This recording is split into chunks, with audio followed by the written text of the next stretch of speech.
إن الله ليستحي من عبده إذا رفع إليه يديه بالدعاء أن يردهما صفرا.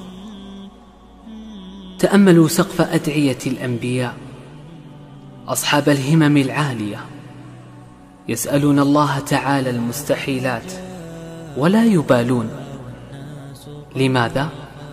لأنهم يدركون معنى الوهاب. تأملوا قول نبي الله سليمان عليه السلام، قال رب اغفر لي وهب لي ملكا لا ينبغي لأحد من بعدي إنك أنت الوهاب. أراد ملكا فريدا غير تقليدي، ملكا محشوا بالمستحيلات، والنتيجة أن جعل الله له النبوة والملك والعلم والحكمة، وسخر له الريح